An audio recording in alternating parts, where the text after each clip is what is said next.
السلام علیکم ورحمۃ اللہ وبرکاتہ۔ الحمد للہ وحدہ والصلاة والسلام علی من لا نبی بعدہ، اما بعد فقد قال اللہ تبارک وتعالی فی القرآن المجید والفرقان الحمید، اعوذ باللہ من الشیطان الرجیم، بسم اللہ الرحمن الرحیم۔ ما كان محمد أبا أحد من رجالكم ولكن رسول الله وخاتم النبيين وكان الله بكل شيء عليما۔ وقال النبي صلى الله عليه وسلم أنا خاتم النبيين لا نبي بعدي، أو كما قال عليه الصلاة والسلام۔ سبحانك لا علم لنا إلا ما علمتنا إنك أنت العليم الحكيم۔ رب اشرح لي صدري ويسر لي أمري واحلل عقدة من لساني يفقهوا قولي۔ اللهم صل على سيدنا مولانا محمد وعلى آل سيدنا مولانا محمد وبارك وسلم۔ بزرگان محترم، عزیز ساتھیوں، نوجوانان اسلام، اللہ تبارک و تعالیٰ کا بے انتہا کرم اور احسان ہے کہ اللہ باری عز اسمہ نے ہمیں اس دنیا کے اندر اشرف المخلوقات بنا کر بھیجا ہے، اور پھر ان اشرف المخلوقات میں سب سے افضل ترین اور سب سے بہترین جو نعمت عطا فرمائی ہے وہ ایمان اور اسلام کی نعمت عطا فرمائی ہے۔ اللہ تبارک و تعالیٰ نے ہمیں آخری نبی حضرت محمد صلی اللہ علیہ وسلم کا آخری امتی بنا کر اس دنیا میں بھیجا ہے۔ سب سے پہلے انسان حضرت آدم علیہ نبینا علیہ الصلاۃ والسلام، اور سب سے پہلے نبی حضرت آدم علیہ الصلاۃ والسلام۔ دنیا کو اللہ تبارک و تعالیٰ نے جو سلسلہ چلایا ہے، انسانیت کا، نسل انسانی کا جو سلسلہ چلایا وہ حضرت آدم علیہ الصلاۃ والسلام سے چلایا، اور آپ ہی سے نبوت کا بھی سلسلہ اللہ تبارک و تعالیٰ نے چلایا ہے۔ یہ نبوت کا سلسلہ چلتے چلتے ایک عرصے دراز تک چلتا رہا، اور اخیر میں کم و بیش 1.25 لاکھ انبیاء علیہ الصلاۃ والسلام کے بعد سید الاولین والآخرین، امام الانبیاء، خاتم النبیین، جناب محمد الرسول اللہ صلی اللہ علیہ وسلم کو اس دنیا میں مبعوث فرمایا ہے۔ اللہ کے رسول صلی اللہ علیہ وسلم نے ایک حدیث بیان فرمائی ہے جس میں یہ فرمایا کہ میری امت میں جب قرب قیامت ہوگا تو ایسا دور آئے گا، ایسے فتنوں کے دروازے کھلیں گے کہ وہ بند ہونے کا نام نہیں لیں گے۔ جیسے چٹائی کے دھاگے ٹوٹ جانے سے اس کی کانڈیاں یکے بعد دیگرے نکلتی رہتی ہیں، ایسے ہی ایک فتنہ بند نہیں ہوگا، ختم نہیں ہوگا کہ دوسرا فتنہ اس روئے زمین پہ جنم لے لے گا۔ اب ہمیں یہ سمجھنا ہے کہ فتنہ کہتے کس کو ہے؟ تو یاد رکھیں، اس روئے زمین پر سب سے سنگین فتنہ، سب سے بڑا فتنہ، سب سے دہشت دلا دینے والا فتنہ جو ہوگا وہ دجال کا خروج ہوگا۔ لیکن اس سے پہلے ایسے دجالی فتنے رونما ہوں گے کہ وہ ایمان والوں کے گھروں میں اور ایمان والوں کے دلوں میں اس طریقے سے پیوست ہو جائیں گے کہ وہ یہ سمجھے گا کہ میں تو مسلمان اور ایمان والا ہوں، لیکن حقیقت میں اس کے دل کے اندر ایمان موجود نہیں ہوگا۔ فرمایا رسول اللہ صلی اللہ علیہ وسلم نے کہ میری امت پر جب قرب قیامت ہوگا تو ایسا دور آئے گا کہ صبح کو انسان شام کو انسان سوئے گا تو صبح تو ایمان کی حالت میں ہوگا، اور جب صبح کرے گا تو کفر کی حالت میں کرے گا۔ اور کبھی ایسا ہوگا کہ انسان جب صبح کرے گا تو اسلام اور مومن ہونے کی حالت میں کرے گا، لیکن شام ہوتے ہوتے وہ کفر میں داخل ہو جائے گا۔ پہلے ہم بھی سوچتے تھے جب روایت پڑھتے تھے کہ آخر ایسا کیسے ہو سکتا ہے کہ انسان شام کو سوئے ایمان کی حالت میں، صبح ہوتے ہوتے کافر ہو جائے، اور صبح کی اسلام کی حالت میں شام ہوتے ہوتے کافر ہو جائے، ایسا کیسے ہو سکتا ہے؟ لیکن ہم نے کفر اور شرک بس اتنا ہی سمجھا تھا کہ اسلام کو چھوڑ کر کے بتوں کی پوجا میں لگ جائے یا شرکیہ اعمال میں لگ جائے تو وہ کافر اور مشرک ہو جائے گا۔ لیکن ایمان پر، ظاہر میں ایمان پر ہوتے ہوئے تو اس کا ظاہری چولا اور چوگا، داڑھی، ٹوپی، کرتا، جبے والا ہوگا، مسجدوں کے اندر کثرت سے آنے والا ہوگا، صف اولا میں نماز پڑھنے والا ہوگا، قرآن کی تلاوت کی کثرت کرنے والا ہوگا، اس کی زبان پہ اللہ کی وحدانیت کے بول ہوں گے، لیکن حقیقت میں وہ اندر سے ایمان سے کھوکھلا ہوگا۔ یہ بڑا سنگین دور ہے۔ اس دور میں ہمیں اپنے ایمان کے بارے میں چوکنا رہنا ہے، ہوشیار رہنا ہے۔ ہمیں خود بھی اور اپنے بیوی بچوں کے بارے میں بھی ہمیں ہوشیار رہنا ہے کہ کہیں ایسا تو نہیں ہے کہ ہمارا نوجوان بچہ یا نوجوان بچی اسکول اور کالج اور یونیورسٹیوں میں جا رہے ہیں لیکن ان کے ایمان پہ ڈاکے ڈالے جا رہے ہیں۔ وہ کس طریقے سے کہ آج کے اس دور کے اندر سب سے بڑا مسئلہ، سب سے بڑا فتنہ جو ہے وہ ختم نبوت کا ہے۔ اللہ تبارک و تعالیٰ نے جب بھی میں نے آیت تلاوت فرمائی ہے اس کے اندر اللہ تبارک و تعالیٰ فرماتے ہیں ہمیں اللہ کے نبی صلی اللہ علیہ وسلم کے آخری نبی ہونے کے بارے میں کسی سچائی اور کسی دلیل کی ضرورت نہیں ہے۔ اللہ نے خود فرمایا ما كان محمد ابا احد من رجالکم ولكن رسول اللہ وخاتم النبیین۔ اللہ تبارک تعالیٰ نے حضور صلی اللہ علیہ وسلم کے اس کے اندر آپ کے نام کا بھی مقام بیان فرمایا ہے، اور آپ کے مقام کو بھی بیان فرمایا، اور آپ کے کام کو بھی بیان فرمایا ہے۔ سب سے پہلے تو فرمایا کہ ما کان محمد، یہ محمد جو ہے اللہ تبارک تعالیٰ نے نام کیوں رکھا کہ قیامت تک اگر کوئی ساری دنیا میں حضرت محمد صلی اللہ علیہ وسلم کا نعوذ باللہ آپ کی نبوت اور رسالت کا انکاری بھی ہو جائے تب بھی آپ کا نام لے گا محمد تو آپ کی تعریف ہوتی رہے گی۔ یہ حضور پاک صلی اللہ علیہ وسلم کے نام کا مقام اور نام کی شان ہے۔ اور آپ کا مقام کیسا کہ اللہ تبارک تعالیٰ نے آپ کو امام الانبیاء کا خطاب عطا فرمایا کہ جب معراج کا موقع آیا تو اللہ تبارک تعالیٰ نے مسجد اقصیٰ کے اندر تمام انبیاء علیہ السلام کی امامت حضور نبی کریم علیہ السلام سے کروائی، اور تمام انبیاء علیہ السلام کا وجود بھی حضور نبی کریم علیہ السلام کے صدقے میں اللہ نے عطا فرمایا۔ خود قرآن کریم نے اعلان فرمایا کہ اللہ تبارک و تعالیٰ نے تمام روحوں کو جمع فرمایا عالم ارواح میں، اور اس میں بالخصوص انبیاء علیہ السلام کی روحوں کو جمع کیا اور تمام روحوں سے اقرار کروایا کہ تم لوگ جب دنیا میں جانا تو جو تمہیں ذمہ داری دی جائے گی اس ذمہ داری کو نبھاتے ہوئے آخری نبی حضرت محمد صلی اللہ علیہ وسلم کی بشارت بھی اپنی امت کو سنا دینا۔ یہ ہمارے نبی حضرت صلی اللہ علیہ وسلم کا مقام و مرتبہ ہے۔ لیکن اللہ تبارک و تعالیٰ نے حضور نبی کریم علیہ السلام کے صدقے میں کائنات کے ذرے ذرے کو پیدا فرمایا۔ حدیث قدسی ہے کہ نبی علیہ السلام فرماتے ہیں کہ اللہ تبارک و تعالیٰ نے فرمایا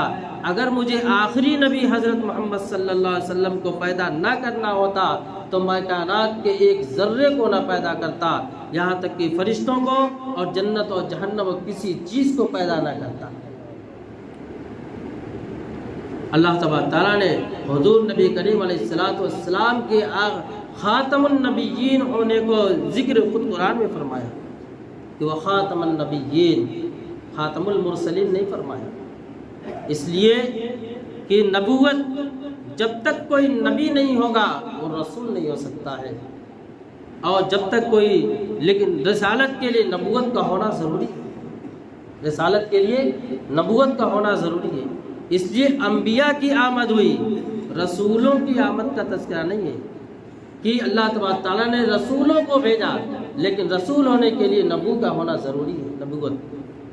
نبی اور رسول میں تھوڑا سا فرق ہے۔ نبی اس کو کہتے ہیں کہ جس کے پاس اللہ کے احکامات تو آتے ہیں، لیکن کوئی ضروری نہیں ہے کہ اس کے پاس نئی شریعت اور نئی کتاب دی گئی ہو، جیسے حضرت موسیٰ علیہ السلام کے زمانے میں آپ کے بھائی حضرت ہارون علیہ السلام،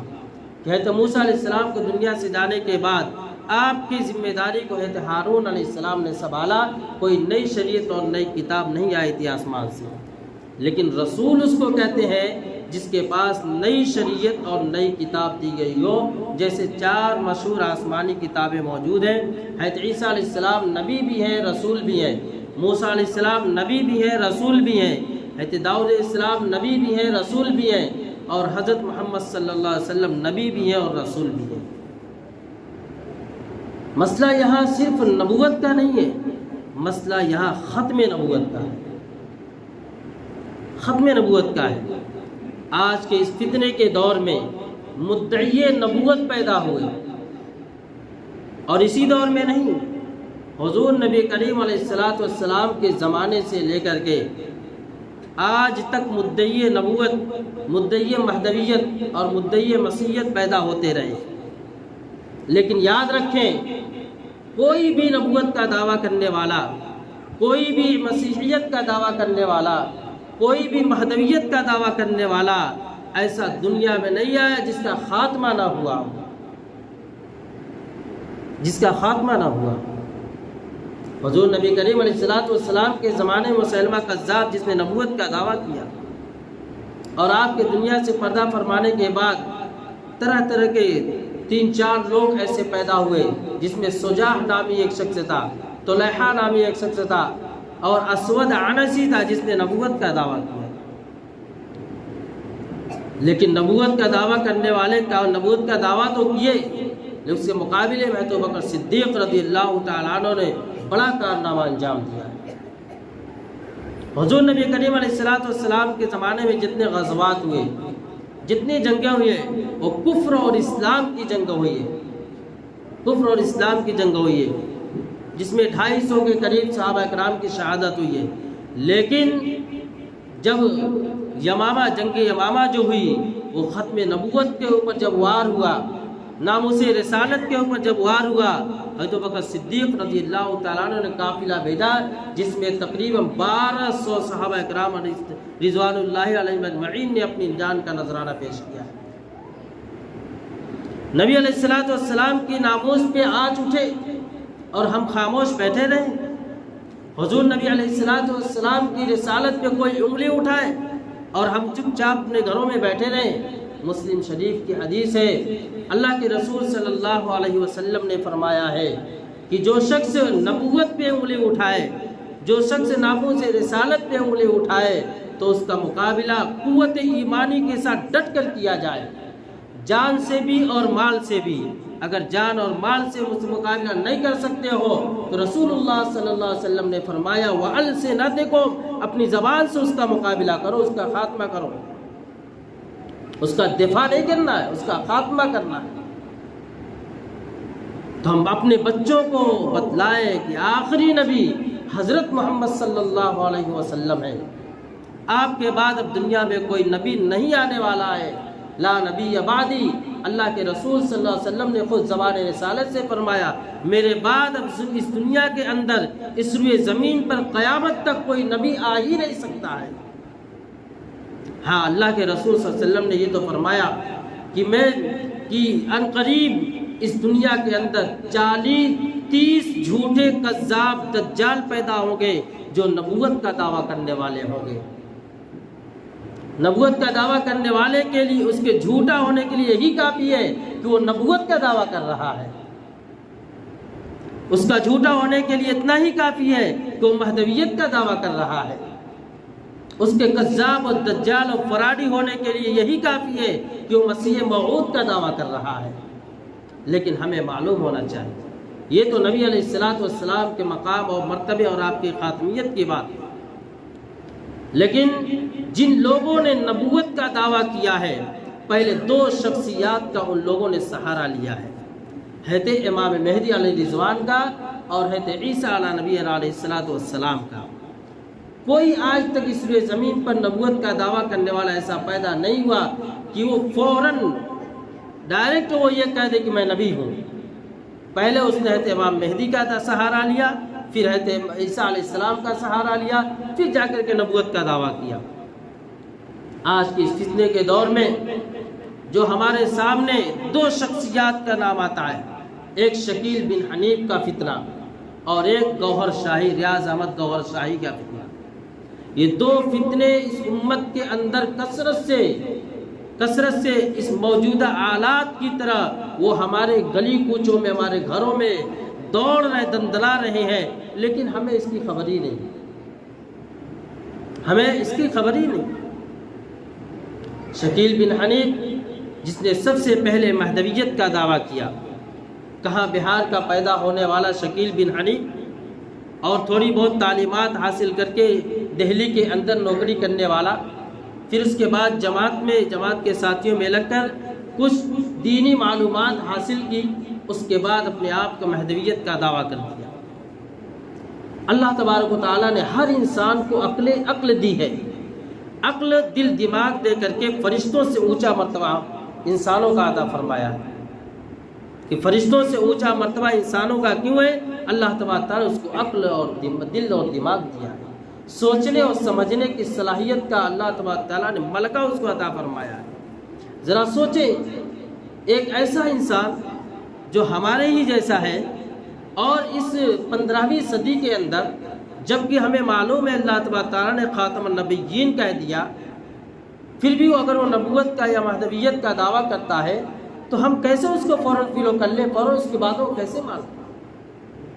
یاد رکھیں، یہ ساری کی ساری یہودیت اور عیسائیت سازش ہے۔ جب انگریز اس ہندوستان کے اندر دندنانے لگے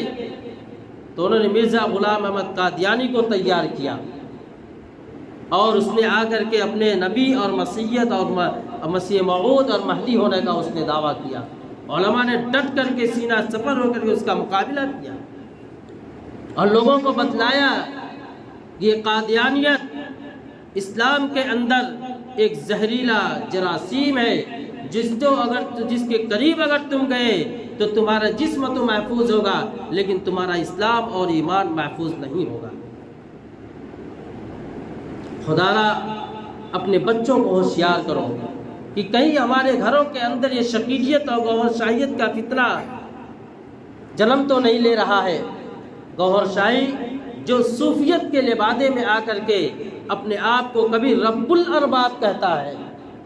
کہ نعوذ باللہ میرے قدموں میں اللہ سجدہ کرتا ہے، کبھی یہ کہتا ہے، اس نے اپنی کتابوں میں لکھا ہے کہ میری ملاقات امریکہ کے کسی ہوٹل میں عیسیٰ علیہ السلام سے ہوئی ہے، کبھی یہ کہتا ہے کہ اللہ تبارک تعالیٰ کو نعوذ باللہ لوگوں کے اعمال کی خبر نہیں ہے، وہ سب خبر مجھے ہے۔ کبھی خدائیت کا دعویٰ، کبھی خود کہتا ہے کہ میں مہدی ہوں، کبھی کہتا ہے میں عیسیٰ ہوں۔ تو مہدی اور عیسیٰ کون ہیں، اس کی معلومات ہمیں ہونی چاہیے،